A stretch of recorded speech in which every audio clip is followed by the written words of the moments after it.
আফাতুমিনুনা বিবাদিল কিতাবি ওয়া তাকফুরুনা বিবাদ, তোমরা কি কোরআনের এক অংশ মানবা আরেক অংশ মানবা না, এমনটা করো না।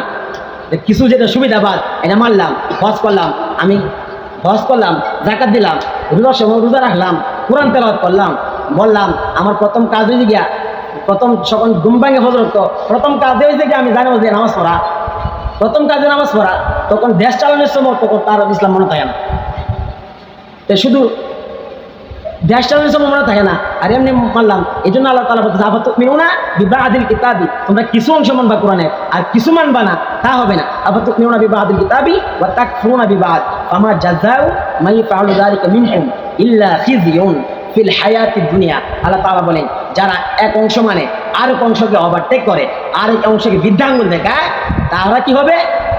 খিজিয়ুন ফিল হায়াতিদ দুনিয়া, তাদের হায়াতের দুনিয়ার মধ্যে মরার আগে তাদেরকে লাঞ্ছনাদায়ক মালা পরানো হবে, লাঞ্ছনাদায়ক মালা পরানো হবে, তখন দেশ থেকে ফালাইয়া দিতে বাধ্য হবে।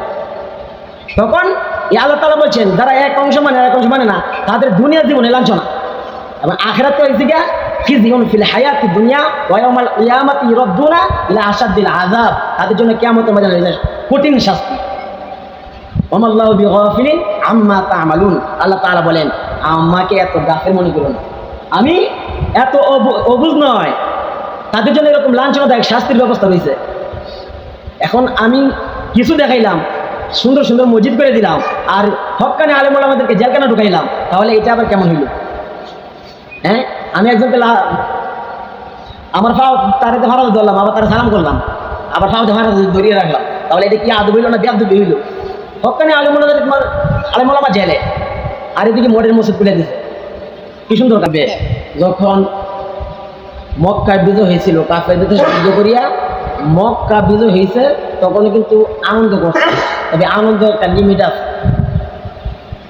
তা আমাদের দেশও একটা স্বৈরাচারের কাছ থেকে স্বাধীন হয়েছে, এটা একটা আনন্দ আছে, আনন্দেরও একটা বই প্রকাশ সুন্নাহ মোতাবেক দিতে হবে। আনন্দ করতে গিয়া আবার নাচ গান করা এগুলো করা যাবে না। তো হাসি এবং কান্না, আল্লাহ তাআলা হাসার কথা বলছেন, কান্নার কথা বলছেন। এখন হাসিদের কীভাবে হাসবো, কান্নারা কীভাবে কাটবো? এখন আমি যদি হাসি হয়েছে তিন প্রকার, যে এই প্রকারের মধ্যে একটা হলো গিয়া তাবাসসুম, মুস্কি হাসি, আর একটা হলো গিয়া সাধারণ হাসি, আর একটা হলো অর্থ হাসি। এই তিন প্রকার হাসি আল্লাহ রাসূল সাল্লাল্লাহু আলাইহি ওয়াসাল্লাম বলেছেন, এই তিন প্রকারের মধ্যে যেটা তাবাসসুম মুস্কি হাসি, এটা আল্লাহ রাসূলের সুন্নাহ, এটা যদি কেউ হাসে সব হইব, নেকি আমল নাম। শুধু কান্না না, হাসলেও নেকি আছে, মুসলমানদের হাসির মধ্যে নেকি আছে যদি সুন্নাহ মোতাবেক হয়। আর একটা হচ্ছে গিয়া সাধারণত হাসি, মুস্কি হাসির থেকে একটু কিন্তু আওয়াজ হইব না, দাঁত দেখা যাইব, এত আওয়াজ হইব না। অর্থ হাসি তো করে হা হা করতে করতে দাঁতও দেখা যায়, এমনি হাসতে হাসতে একবারে অনেক সময় দেখা যায় মান লাগে যায়। এরকম হাসি নিষেধ করেছেন আল্লাহ রাসূল, এরকম হাসা যাবে না। কান্নার মধ্যেও দুইটা আছে, একটা হচ্ছে গিয়া এমনি সাধারণত মতো কান্না, চোখে পানি আসতেছে, আওয়াজ একটু হইতেছে। আর একটা হচ্ছে গিয়া আহাজারি করা, লেগিনা টানে না, মরলে মহিলারা অনেক সময় এগুলা করে, লেগিনা টানে নেয়, কান্দে, মানে চুল তাপায়, বুক তাপায়, মাটি তাপায়, এগুলা আহাজারি, এগুলা নিষেধ, এগুলা নিষেধ। এজন্য সব কাজ করবো রাসূল সাল্লাল্লাহু আলাইহি ওয়াসাল্লামের অনুসরণে। আল্লাহ রাসূল সাল্লাল্লাহু আলাইহি ওয়াসাল্লাম একদিন ঘুমিয়ে আছেন, জাবের রাদিয়াল্লাহু তাআলা আনহু হাদিস বর্ণনা করেন, আল্লাহ রাসূলের কাছে একদল ফেরেশতা আসে। আল্লাহ রাসূল কোথায় আছেন? ঘুমে, আর ফেরেশতারা আল্লাহ রাসূলের কাছে আসতে আয়েশা বলতেছে যে তোমরা যে এই লোকটাকে দেখতেছো, একজন ফেরেশতা অন্য ফেরেশতা যদি বলতেছে এই লোকটাকে দেখতেছো, এই লোকটা দ্বারা কাকে বলতেছে? রাসূলকে বলতেছে। এই লোকটাকে যে দেখতেছো ওনার একটা দৃষ্টান্ত আছে, দৃষ্টান্ত আছে, এই দৃষ্টান্তটা বলেন। এখন যেহেতু বলছে বলার কথা, আর অন্য আরেকজন ফেরেশতা বলতেছে বলা বা'দুহুম ইন্নাহু নাঈম, আল্লাহ রাসূল তো ঘুমে, তার দৃষ্টান্ত তো বলবো, উনি তো ঘুম থেকে সজা বলে না বলতাম। তখন এই ফেরেশতার মধ্যে আরেক দল বলতেছে ওয়াকালা বা'দুহুম ইন্নাল আইনা নাইমা ওয়াল কালবু ইয়াকযুন। আল্লাহ রাসূল সাল্লাল্লাহু আলাইহি ওয়াসাল্লাম ঘুমে আছেন,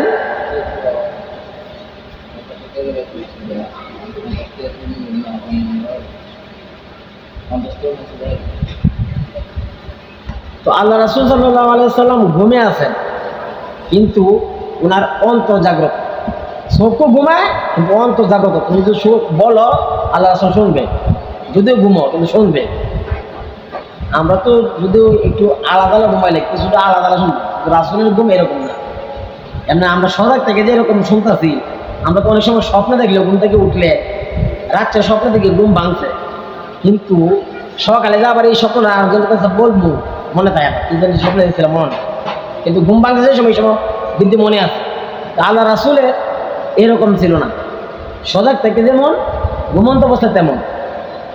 তো দৃষ্টান্ত বলবে, তো বলতেছে আল্লাহ রাসূল তো ঘুমে, বলতেছে ওনার চক্ষু ঘুমায় কিন্তু অন্তর ঘুমায় না, অন্তর জাগ্রত আছে, তুমি বলো শুনবে। তো ওরা বলতেছে যে একজন লোক একটা ঘর বানাইল, ঘরের মধ্যে দস্তরখানা বিছাইল এবং একজনকে বললো, ঘোষণাকারীকে বললো, ওই তোমরা ঘোষণা করো বাইরে যারা আছে খানা রেডি, তারা যেন দস্তরখানা এসে বসে। যারা এই তার ডাকে সাড়া দিবে তারাই তো ঘরের ভিতরে ঢুকতে পারবে, খাইতে পারবে। আর যারা সাড়া দিবে না, ঢুকতে পারবে না, খাইতেও পারবে না। তো এটার দৃষ্টান্ত হলো আল্লাহ রাসূল সাল্লাল্লাহু আলাইহি ওয়াসাল্লাম, যে আল্লাহ তাআলা যে ঘর বানাইছেন, জান্নাত একটা ঘর, এই জান্নাতের নাজ নিয়ামত হচ্ছে যে একটা খাবার, দস্তরখানা, বিছানা, এবং আল্লাহ রাসূলকে ঘোষণা হিসেবে পাঠাইছে। আল্লাহ রাসূল যেটা করতে বলে এটা করো, যেটা করতে না নিষেধ করে এটা না করো। তাহলে যারা কথা মানবে, ঘরের ভিতরে ঢুকবে, তারা খাইতে পারবে, তারাই ঘরে ঢুকতে পারবে, খাইতে পারবে। আল্লাহ রাসূল সাল্লাল্লাহু আলাইহি ওয়াসাল্লাম ঘোষণাকারী, উনি যে কোন আহ্বান করছেন, এই আহ্বানে যারা সাড়া দিছে তারাই জান্নাতে ঢুকতে পারবে এবং এই জান্নাতের নাজ নিয়ামত তারা খাইতে পারবে, গ্রহণ করতে পারবে। আল্লাহ রাসূল সাল্লাল্লাহু আলাইহি ওয়াসাল্লামের এই নিয়ামত, নাজ নিয়ামত, আল্লাহ রাসূলের এই দৃষ্টান্ত, আল্লাহ রাসূল সাল্লাল্লাহু আলাইহি ওয়াসাল্লামের সব সুন্নাহগুলো আমল করলে আমাদের এই উম্মতের জন্য সবের কাজ। যেমন এই হাসির কথা বললাম, মুসলমানের হাসলেও সব আছে এবং কান্না করাও সব আছে। আল্লাহ তাআলা কোরআনে বলতেছেন, আউযু বিল্লাহি মিনাশ শাইতানির রাজীম, ফালইয়াদহাকু ক্বালিলান ওয়ালিয়াবকু কাসীরা। আল্লাহ তাআলা বলেন, তোমরা বেশি বেশি কান্না করো এবং কম হাসো। কান্না করা নিষেধ না, হাসি নিষেধ না, কিন্তু হাসি যেন কম হয়, কান্না যেন বেশি হয়। আল্লাহ রাব্বুল আলামিন বলেন, ওয়া আন্নাহু হুয়া আযহাকা ওয়া আবকা। আল্লাহ তাআলা বলেন তোমরা হাসো এবং কাঁদো। ওয়া আন্নাহু হুয়া আযহাকা ওয়া আবকা। আল্লাহ রাসূল সাল্লাল্লাহু আলাইহি ওয়াসাল্লাম হাসছেন এবং আল্লাহ তাআলা নিজেও হাসছেন।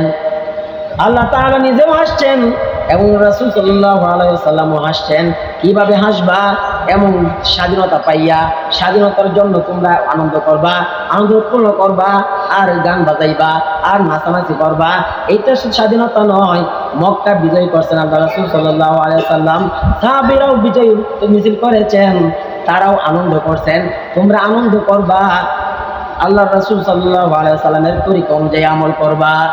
আল্লাহ রাসূল সাল্লাল্লাহু আলাইহি ওয়াসাল্লাম যেভাবে আমল করতে বলেছেন সেইভাবে আমল করতে হবে। আমরা যদি মুসলমান হই, মুসলমান যদি আমাদের পরিচয় হয়, তাহলে আল্লাহ রাসূল যেটা বলেছেন, যেটা করতে বলেছেন সেটা করতে হবে, আর যেটা থেকে নিষেধ করেছেন সেটা থেকে আমাদেরকে বিরত থাকতে হবে। আল্লাহ তাআলাও হাসছেন। আল্লাহ রাসূল সাল্লাল্লাহু আলাইহি ওয়াসাল্লাম হাদিস বলেন, আল্লাহ রাসূল সাল্লাল্লাহু আলাইহি ওয়াসাল্লাম বলেন, কয়েকজন একটা যুদ্ধের সময় কয়েকজন সাহাবী, একজন সাহাবী পদার্থ ওকে খাওয়ানো খাওয়াইবে। আল্লাহ রাসূল তার বিবিগণকে বলতেছে, ও বিবিগণ, ঘরের ভিতরে কোনো খাদ্য আছে কিনা? আল্লাহ রাসূল সাল্লাল্লাহু আলাইহি ওয়াসাল্লামের বিবিগণ বলতেছে, ও পয়গম্বর, আমাদের ঘরের ভিতরে পানি ছাড়া কিছু নাই, পানি আছে শুধু। আল্লাহ রাসূল বলতেছেন, কে মেহমানদারি করবা? আল্লাহ রাসূল সাল্লাল্লাহু আলাইহি ওয়াসাল্লামের যেহেতু ঘরের ভিতরে খানা নাই, পানি ছাড়া কোনো খাদ্য নাই, একজন সাহাবী দাঁড়ায় বলে, ও পয়গম্বর, আমি মেহমানদারি করব। এই মেহমানকে আল্লাহ রাসূল এই আনসারী সাহাবীর সাথে দিয়ে দিয়েছেন। এই সাহাবীর সাথে যখন রাস্তা দিয়ে যাইতেছে, বাড়িতে যাওয়ার পর এই সাহাবী গিয়া তার বিবির কাছে বলতেছে খানার কোনো ব্যবস্থা আছে কিনা, আল্লাহ রাসূল মেহমান দিয়েছেন, খানার কোনো ব্যবস্থা আছে কিনা। বিবি বলতেছে ও আমার স্বামী, আমাদের বাচ্চাদের এখনো খানা হয় নাই, বাচ্চাদের খাদ্য ছাড়া আর কোনো খাদ্য নাই। তার স্বামী বলতেছে ও বিবি আমার, বাচ্চাদেরকে তুমি ঘুম পাড়ায় দাও, ওদেরকে রাতে খাবার দেওয়ার দরকার নাই, আমি এই মেহমানকে বাচ্চাদের খাদ্য তাদেরকে খাওয়াই দিব। বাচ্চাদেরকে ঘুম পাড়ায় দিলেন। এই সাহাবীকে যখন খানা নিয়ে বসছে, মেহমান যখন ঘরে আসে শুধু একা বসে না, বাড়িওয়ালাকে নিয়েও বসে। আল্লাহ রাসূলের এই সাহাবী, এই আনসারী সাহাবীকে বলতেছেন আপনিও বসেন। দুজনকে যখন খানা দিছে, খানা দুজনের কিন্তু পেট ভরবে না। এটার মধ্যে কি করলেন, তার বিবি কি করছেন, বাতি অফ করে দিয়েছেন। বাতি যখন অফ করে দিয়েছেন, বাতি ঠিক করা চল করিয়া মাঝখানে সুযোগ দিয়ে দিচ্ছেন যেন খানা শেষ করে দেয়। আর ওই সাহাবী সাফসুফ করতেছে, বুঝাইতেছে আমিও খাইতেছি, আর মেহমানের পেট ভরে গেছে। এই দৃশ্য যখন আল্লাহ তাআলা দেখছেন, আল্লাহ তাআলা উনি নিজেও হাসে হাসে দিতেন। সাহাবী ঘরে খাদ্য নাই, তার বাচ্চাদেরকে বসে গিয়া তারে খানা খাওয়াইছে। এটা আল্লাহ রাসূল, আল্লাহ রাব্বুল আলামিন নিজেও হাসছেন, আল্লাহ তাআলাও হাসছেন। আল্লাহ তাআলা বলেন, যখন আল্লাহ রাসূল সাল্লাল্লাহু আলাইহি ওয়াসাল্লাম বলেন সর্বশেষ যে লোকটা জান্নাতে যাবে, সর্বশেষ যে লোকটা জান্নাতে প্রবেশ করবে, ওই লোকটাকে জাহান্নাম থেকে যখন চতুর্দিকে আগুনে তাকে দৌড়াইতে থাকবে, সে মাঝখানে এসে পড়বে, এমনি ভাবে দৌড়াইতে থাকবে। মাঝখানে আসার পর আগুন তাকে ধরে ধরে ভাব, চতুর্দিকে তাকে আগুনে বেষ্টনী করে রাখবে, সে দৌড়াইতে থাকবে। হঠাৎ করে দেখবে একটা গাছ দেখা যায়, একটা গাছ দেখা যায়, যে গাছটা হলো রসালু গাছ, রসও আছে, গাছটা হলো রসালু গাছ। এই গাছ দেখা যায়, এই সাহাবী এই লোকটা বলবে ও আল্লাহ, আপনি আমাকে জাহান্নামে দিয়েছেন, সমস্যা নাই, এমন একটা সুন্দর গাছ দেখা যায়, ওই গাছের মধ্যে আমাকে নিয়ে আশ্রয় দেন, আমাকে জাহান্নামে দিয়েছেন, সমস্যা নাই, এই গাছের গোড়ায় আমাকে নিয়ে আনেন।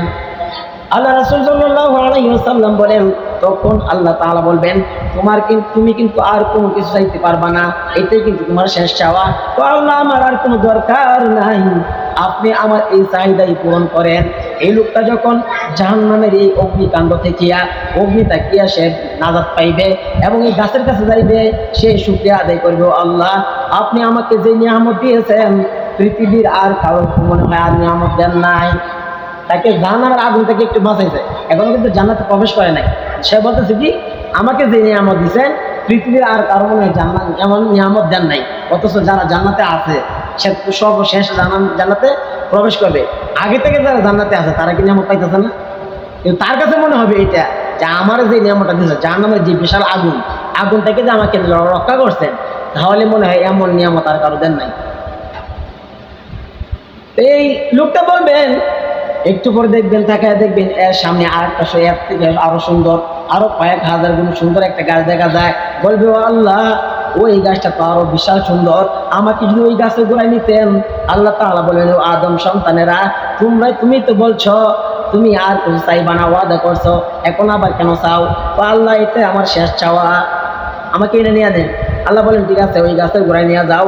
ওই দ্বিতীয় গাছের গোড়ায় যাওয়ার পরে দেখবে এর চেয়ে আরো কোটি কোটি গুণ আরো সৌন্দর্য আর একটা সামনে গাছ, যেটা জান্নাতের সাথে, জান্নাতের দরজার সাথে। সে আল্লাহর কাছে বলবে আল্লাহ ওই গাছটা তো আরো সুন্দর। আল্লাহ তাআলা বলবেন তুমি তো ওয়াদা করছো আর কিছু চাইবা না। ওই বলবে আল্লাহ আপনি আমাকে এটাই শেষ চাওয়া, আর কিছু চাইবো না, আমাকে ওই গাছের পর্যন্ত নিয়ে যান। ওই গাছে গোড়ায় নেওয়ার পর তার কানের মধ্যে আওয়াজ হবে, জান্নাতের মানুষের কথাবার্তা শোনা যাবে। সে আল্লাহকে বলবে আল্লাহ জান্নাতের মানুষের কথাবার্তা শোনা যায়, এখন কি তোমার আমার জান্নাতের ভিতরে প্রবেশ করাও। আল্লাহ তাআলা বলবেন ও বান্দা, তুমি ওয়াদা করছো আবার ভঙ্গ করছো, তুমি জানো না তোমাকে আমি এমন জান্নাত দিব, পৃথিবীর দুনিয়াতে তুমি যে ছিলা দুনিয়াটা সমান, দুনিয়াটা 10 দুনিয়ার সমান, তোমাকে একটা জান্নাত দেওয়া হবে। তখন সেই লোকটা বলতে আল্লাহ আপনি কি আমার সাথে তা কথা হলেন? মানে এই কথা যখন বলছে আল্লাহ তাআলা হাসে দিচ্ছে, আল্লাহ এই কথা বলছে হাসে দিছে। এবং রাসূল সাল্লাল্লাহু আলাইহি ওয়াসাল্লাম সাহাবায়ে কেরামকে এই হাদিস যখন শোনাইছে, তখন আল্লাহ রাসূলও হাসছেন, সাহাবীরাও হাসছেন। এই জন্য এই হাদিস বলার পর এবং শোনার পর সবাই একটু হাসি দেওয়া, এটা একটা সুন্নতের উপর আমল, এটা একটা সুন্নতের উপর আমল। তো জান্নাত দেওয়ার পরে বলতেছে আমাকে 10 দুনিয়া পরিমাণ জান্নাত দিবেন, কিন্তু আমাকে তো জায়গা নাই, আমার তো জায়গা হইতেছে না দেখা যায়। আল্লাহ তাআলা বলতেছে হ্যাঁ বাবু আমি আমল করি নাই, মনে হয় আল্লাহ আমার সাথে ঠাট্টা করতেছে। আল্লাহ রাসূল সাল্লাল্লাহু আলাইহি ওয়াসাল্লাম বলেন এমন একজনকে নিয়ে আসা হবে, তার আমলনামা এমন অনেক গুনাহ করছে, আল্লাহ তাআলা তার গুনাহগুলোকে পেশ করা হবে। আল্লাহ তাআলা বলবেন তোমার গুনার বদলতে একটা নেকি দেওয়া হলো, গুনাহ পরিবর্তন করিয়া নেকি দেওয়া হয়েছে। ওই বান্দা বলবে আল্লাহ আমার মনে হয় আরো গুনাহ বাকি রয়েছে। আল্লাহ তাআলা বলতেছে তুমি যে গুনাহ করছো এই গুনাহ পরিবর্তে একেবারে নেক দেওয়া হয়েছে। সে বলতেছে মানে আরো গুনাহ বাকি আছে, আল্লাহ দেও। তখন আল্লাহ এই কথা শুনেও হাসে দিতেন। আল্লাহ রাসূল সাল্লাল্লাহু আলাইহি ওয়াসাল্লাম উনিও হাসছেন। আল্লাহ রাসূল সাল্লাল্লাহু আলাইহি ওয়াসাল্লাম আম্মা জান আয়েশা সিদ্দিকা রাদিয়াল্লাহু তাআলা আনহা, উনি যখন ছোট বয়স, ওনাকে যখন আল্লাহ রাসূল বিয়ে করছেন 9 বছর বয়সে উনি সংসার করতেছেন। আম্মা জান আয়েশা রাদিয়াল্লাহু তাআলা আনহা উনি খেলনা নিয়ে, আমরা বাচ্চাদেরকে খেলনা দেই, এরকম খেলনা নিয়ে খেলার মধ্যে দেখবেন ঘোড়া আছে, খেলনার মধ্যে পুতুল আছে। আল্লাহ রাসূল সাল্লাল্লাহু আলাইহি ওয়াসাল্লাম আম্মা জান আয়েশা সিদ্দিকা রাদিয়াল্লাহু তাআলা আনহা এরকম ছোট ছোট খেলনা নিয়ে খেলতেছেন। আল্লাহ রাসূল জিজ্ঞাসা করলেন ও আয়েশা ওরা কারা? আয়েশা বলতেছেন ওটা আমার সন্তান। পুতুলে বলে না সন্তান, বাচ্চারা কিন্তু খেলা করে যে আমার সন্তান, বলতেছে আমার সন্তান। আল্লাহ রাসূল কাছে গেলেন আর বলতেছেন সন্তান বুঝলাম ঠিক আছে, কিন্তু এখানে একটা দেখা যায় ঘোড়া, কয়টা ঘোড়া, ঘোড়া দেখা যায় আবার 2টা হাত 2টা পাকা আছে। হ্যাঁ 2টা পাকা আছে। আল্লাহ রাসূল বলেন এমন ঘোড়া তো আর দেখি নাই, কারণ ঘোড়া তো কোনো ফাঁকা নাই, তোমার ঘোড়া তো ফাঁকা আছে। আম্মা জান আয়েশা সিদ্দিকা রাদিয়াল্লাহু তাআলা আনহা বলেন ও পয়গম্বর আপনি কি শুনেন নাই হযরত সুলাইমান আলাইহিস সালাতু ওয়াস সালামের পাকা ঘোড়া যে ছিল, এই ঘোড়ার পাকা ছিল অনেকগুলা, আমার তো মাত্র 2টা। আল্লাহ রাসূল সাল্লাল্লাহু আলাইহি ওয়াসাল্লাম এই কথা শুনে হাসি দিতেন। এই কথা শুনেও আল্লাহ রাসূল হাসি দিতেন, কিন্তু আমরা হাসির খোরাক পাই না। এগুলা বলা, এগুলা সুন্নাত, এগুলা হাসলেও সব আছে। এগুলো আপনি বিবির সাথে ওই হাদিসগুলো বলবেন, এগুলো একজনের সাথে আরেকজনের আলাপ করবেন, কিন্তু আমরা এগুলো না, আমরা আলাপ করি কি বাদেন্নের আলাপ, বাদেন্নের আলাপ করিয়া একজনের আরেকজনের হাসাই। কিন্তু আল্লাহ রাসূল সাল্লাল্লাহু আলাইহি ওয়াসাল্লাম বলেন কেউ যদি মিথ্যা বানোয়াট কিচ্ছা কাহিনী কইয়া মিথ্যা কথা বলিয়া মানুষকে হাসায়, তার জন্য এই হাসানোর কারণে তার উপরে আল্লাহ লানত। মিথ্যা বলিয়া হাসানো, মিথ্যা কত করা, একজনকে হাসানো, এইগুলা আল্লাহ রাসূল হাদিসে বলছেন, কোরআনে বলছে যে কান্না করো, হাসো এবং কান্না করো। হাদিসে আল্লাহ রাসূল বলছেন হাসো কান্না করো। হাসার কথা আছে, কিন্তু কৌতুক বলতে হবে কেন?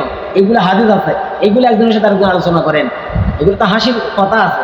তাহলে আর সবও পাইলেন, রাসূল সাল্লাল্লাহু আলাইহি ওয়াসাল্লামের একটা সুন্নত চিন্তা হইল। এই জন্য সুন্নত মোতাবেক আসছেন।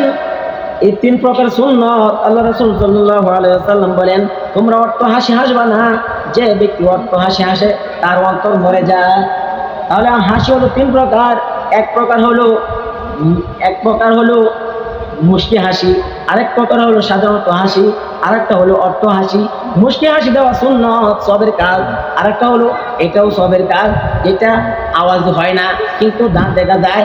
আরেকটা হলো অট্ট হাসি, এটা আল্লাহ রাসূল সাল্লাল্লাহু আলাইহি ওয়াসাল্লাম নিষেধ করছেন। এর জন্য হাসিও মুসলমান হাসবে এবং কান্না করবে। আল্লাহ তাআলা যেহেতু বলছেন ফালিয়াদহাকু ক্বালিলান ওয়া লিয়াবকু কাসীরা, তোমরা বেশি বেশি কান্না করো এবং কম হাসো। এবং কান্নাও করতে হবে, হাসতে হবে। আল্লাহ রাসূল সাল্লাল্লাহু আলাইহি ওয়াসাল্লাম কান্নাও করেছেন, হাসার সময় হাসছেন। কিন্তু আমরা এরকম ভাবে বেহায়াপনার মতো এরকম আমোদ ফুর্তি করা যাবে না, আনন্দ মিছিল করা যাবে না, এমন গুনাহ কাজ করা যাবে না। এজন্য আল্লাহ রাসূল সাল্লাল্লাহু আলাইহি ওয়াসাল্লাম একজন মহিলা সাহাবী, ওর বাবা মারা গেছে, দেখে সে কান্নাকাটি করতেছে, মাটির মধ্যে তাপাইতেছে। আল্লাহ রাসূল বলেন ও মহিলা এইভাবে কান্নাকাটি করো না, কারণ এইভাবে আহাজারি করে কান্নাকাটি করলে অনেক সময় এই মুদ্রার কষ্ট হয়, অনেক সময় এই মুদ্রার কষ্ট হয়। এই যে আত্মীয় স্বজন এভাবে কান্নাকাটি করে তার কবরে আযাব হওয়ার কারণ হয়, এভাবে কান্নাকাটি করবা না। এই মহিলা তখন কান্নাকাটি বন্ধ করে দিয়েছেন। আল্লাহ রাসূল সাল্লাল্লাহু আলাইহি ওয়াসাল্লাম কিছুদিন পর আল্লাহ রাসূলের একজন সন্তান ইব্রাহিম রাদিয়াল্লাহু তাআলা আনহু, আল্লাহ রাসূলের ছেলে, ছোট বাচ্চা মানুষ, সেও দুনিয়া থেকে বিদায় নিয়েছেন। আল্লাহ রাসূল ইব্রাহিমকে নিয়ে এভাবে কান্নাকাটি করতেছেন, কিন্তু আওয়াজ হইতেছে না। মুক্তার দানার মতন চোখের পানিগুলা টপটপাইয়া পড়তেছেন। একজন সাহাবী বলতেছেন, ও পয়গম্বর, আপনি তো ওই দিন ও এক মহিলাকে বলছেন কান্না করা যাবে না। আল্লাহ রাসূল বলেন, আমি তো এইভাবে কান্না করতে নিষেধ করি নাই, কারণ বাবার প্রতি সন্তানের একটা মহব্বত আছে, বাবার প্রতি সন্তানের একটা মহব্বত আছে, সন্তানের প্রতি মা বাবার একটা মহব্বত আছে, তাদের প্রতি মহব্বত আছে। হাদিসে আছে তারা মারা গেলেও তাদেরকে মহব্বত করতে হবে, কান্নাও করতে হবে, কিন্তু এভাবে বিলাপ করে কান্না নয়। আবেগে যদি কান্না আসে তাহলে সমস্যা নাই, আমি তো আবেগে কাঁদতেছি। এই জন্য আল্লাহ রাসূল সাল্লাল্লাহু আলাইহি ওয়াসাল্লাম বলেন, তোমরা বেশি বেশি কান্না করো এবং কম হাসো। কেমনে কান্না করবা? এভাবে লোনাজারি করিয়া আহাজারি করিয়া তোমরা কান্না করবা না। এই জন্য কান্নাকাটি করবা, কিন্তু আহাজারি করা যাবে না। কান্নাকাটি করা আল্লাহ রাসূল পদ্ধতি শিখাই দিতেন। এই জন্য আল্লাহ রাসূল সাল্লাল্লাহু আলাইহি ওয়াসাল্লাম এই হাদিসের শেষে বলেন, মান ফাকাদ আতা আল্লাহ ফাকাদ আতা আল্লাহ সাল্লাল্লাহু আলাইহি ওয়াসাল্লাম। আল্লাহ রাসূল সাল্লাল্লাহু আলাইহি ওয়াসাল্লাম বলেন, আল্লাহ রাসূলকে আতাত করা, আল্লাহ রাসূলকে অনুসরণ করা এবং আল্লাহকে অনুসরণ করার সমতুল্য। আল্লাহকে অনুসরণ করা আল্লাহ রাসূলকে অনুসরণ করার সমতুল্য। আল্লাহ তাআলা রাসূল বলেন, ওমান আসা আনি ফাকাদ আসাল্লাহ। যে আল্লাহর নাফরমানি করে, যে আল্লাহর রাসূলের নাফরমানি করে, সেদিন আল্লাহরই নাফরমানি করে। যে আল্লাহর রাসূলের নাফরমানি করে, সেজন্য আল্লাহর নাফরমানি করলো। এই জন্য আল্লাহর নাফরমানি করা যাবে না, আল্লাহর নাফরমানি করা যাবে না। এই জন্য আমরা শুধু বুঝি ইসলাম অর্থ শান্তি। এখন শান্তি আল্লাহ রাসূলের এই ইসলামের মধ্যে শান্তি, এই শান্তি যারা রাজনীতি করে তারাও কিন্তু বলে ইসলাম মানে শান্তি। তারা মনে করে এই ইসলাম নামাজের মধ্যে শান্তি, রোজার মধ্যে শান্তি, হজের মধ্যে শান্তি। তারা শুধু হজ, রোজা, হজ, যাকাত এগুলোর মধ্যে শান্তি, মেরাজের মধ্যে শান্তি, এগুলোর মধ্যে শান্তি। আর ইসলাম মানে শান্তি, কিন্তু ইসলাম মানলে শান্তি এগুলো বলে না। ইসলাম মানলে শান্তি, তারা বলে ইসলাম মানে শান্তি। ইসলাম মানে শান্তি, নামাজ পড়লে শান্তি, রোজা রাখলে শান্তি, কিন্তু ইসলাম মানলে শান্তি এটা বলেন। শুধু কি ইসলাম শুধু নামাজের মধ্যেই সীমাবদ্ধ? ইসলাম কি রাজনীতি নাই? রাসূল কি দেশ চালায় নাই? সাহাবায়ে কেরাম কি দেশ পরিচালনা করে নাই? তাই ইসলাম মানলে শান্তি। তখন নামাজের ক্ষেত্রে কেন? নামাজ পড়তে হলে ইমাম সাহেব পড়ান। আমার বাবা মারা গেছে, জানাজাটা করে দেন, আমার ঘরে একটা মিলাদ দিব, হুজুর গিয়ে তখন হুজুরে অগ্রসর দেন। আর রাজনীতি কথা বললে, নির্বাচন করলে হুজুর আবার রাজনীতি করে কেন? হুজুর আবার নির্বাচন করে কেন? তখন এই ফতোয়া। আর মরলে সেই সময়টা সামনে কারণ হুজুর আপনি নামাজটা করেন, জানাজাটা করেন। ইসলাম মানে শান্তি। শান্তি কি শব্দ খালি নামাজের মধ্যে?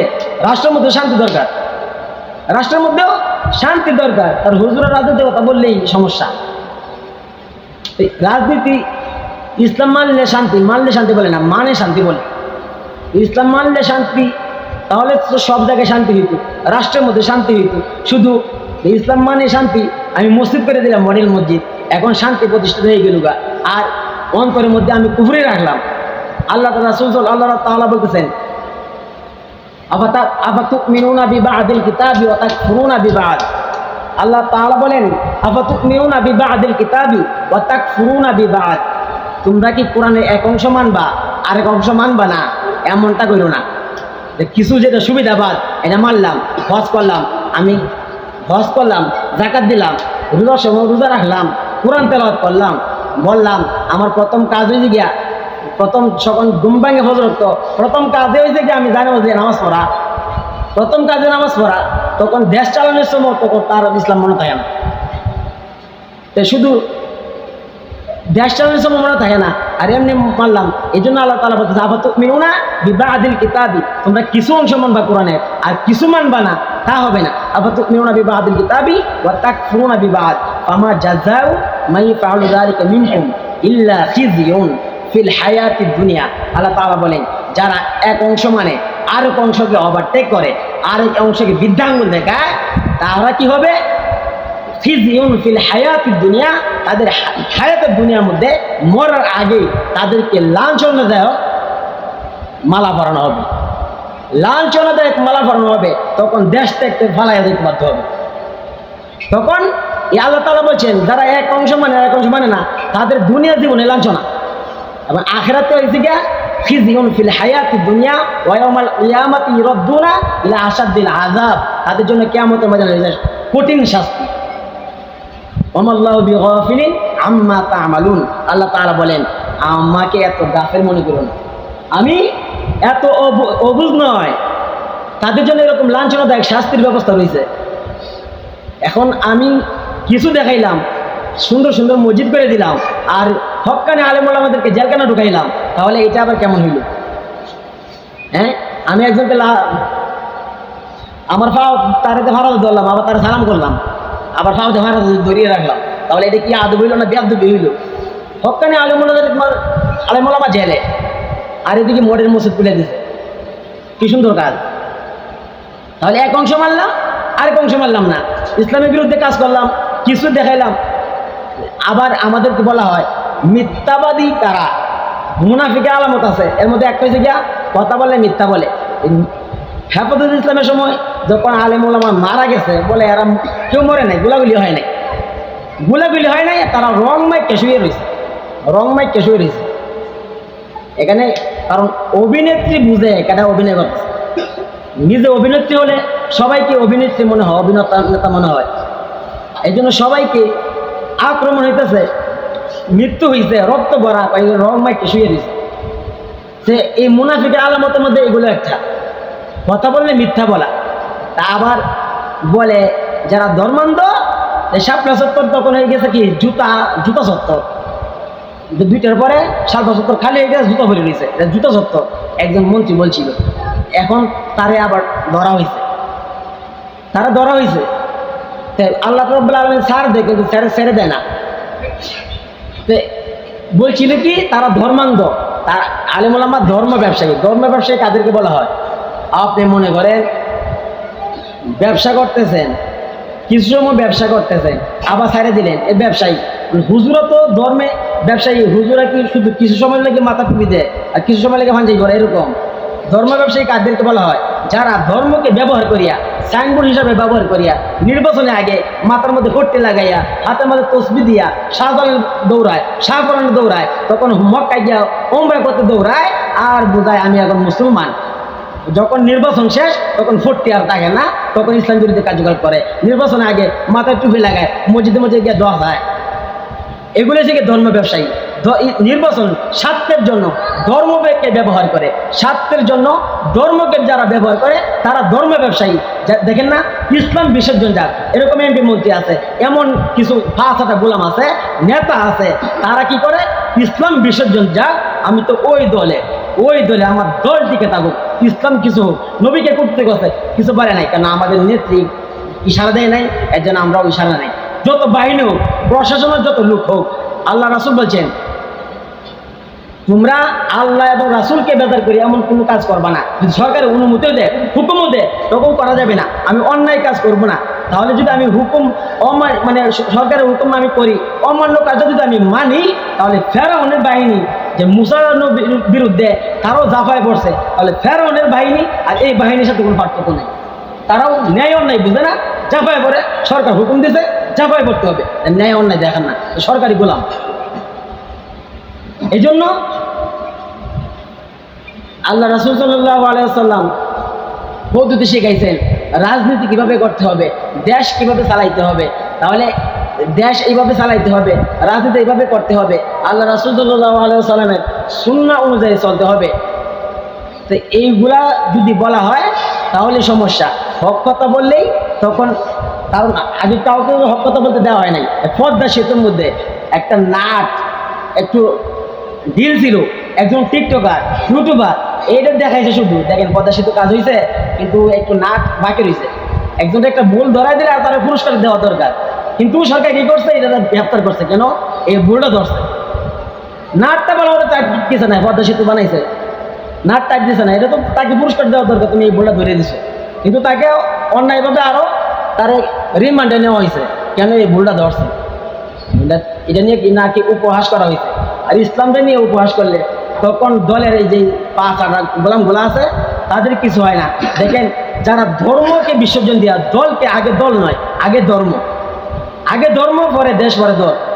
আগে ধর্ম আমার ঠিক থাকতে হবে, আমি কোন দেশের এটা দেখার বিষয় না, আগে ধর্ম ঠিক, তারপরে দেশ ঠিক, তারপরে যার যার অনুযায়ী সে যে দল করতে পারে। কিন্তু যারা ধর্মকে বিসর্জন দেয়, দেখবেন হিন্দু ধর্মের মধ্যে কিছু ঢুকছে, এখন মন্দিরের মধ্যে আক্রমণ করতেছে। আর তাদের মাসি তো দেশে নাই, এখন মাসির কাজ তো তারা করতে হবে। এখন এই হিন্দুদের মন্দিরের মধ্যে আক্রমণ করতেছে, বোঝাতে চাইতেছে যে উনি থাকলে হিন্দুরা নিরাপদ, উনি চলে গেলে দেশটাকে আফগানিস্তান হয়ে যাবে। এখন সেনাবাহিনীরা তারা ধরতে হচ্ছে, গ্রেপ্তার করতেছে।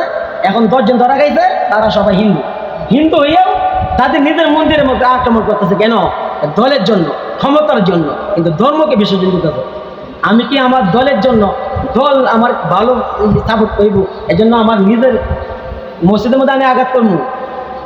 আমাদের মসজিদ, আমাদের সুন্নতের দাম আছে। সাহাবায়ে কেরাম বা তাবিন বা হক্কানি আলিম ওলামা যারা, তাদেরকে ইংরেজরা নির্যাতন কম করে নাই।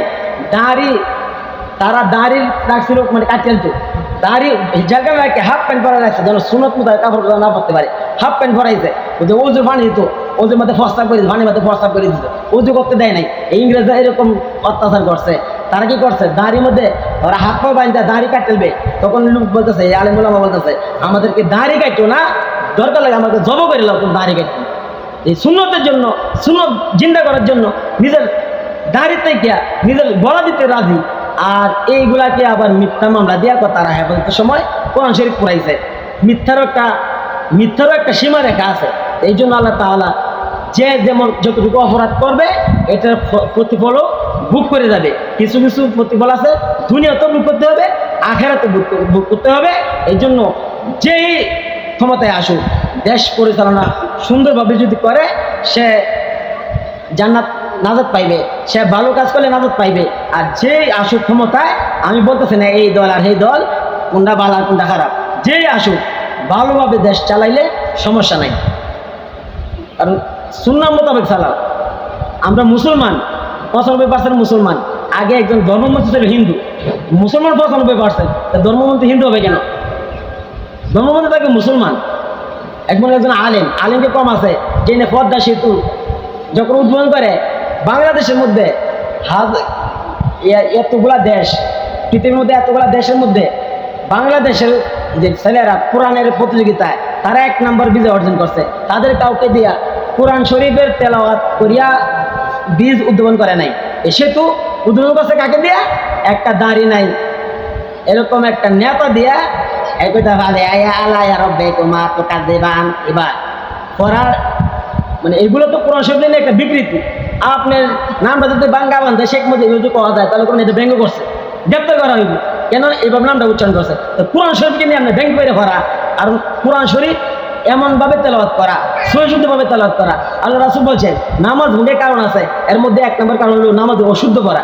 অশুদ্ধ বললে কোরআন শরীফ আপনাকে তেলাওয়াত করলে তার আমলনামায় সওয়াব দেওয়া হয়, নেকি দেওয়া হয়। কিন্তু কোরআন শরীফ যদি অশুদ্ধভাবে ভরা যায়, তার আমলনামায় নেকি হবে না, কোরআন তার উপরে লানত করবে। এই জন্য লানতের তক্তা গলায় দিয়া আপনি বিজয় অর্জন করতে পান, এই বিজয় সাকসেস হবে না। যে কথাগুলো বললাম শুনলাম, এর থেকে আমল করার তৌফিক দান করুন। আমিন। যারা শুনতে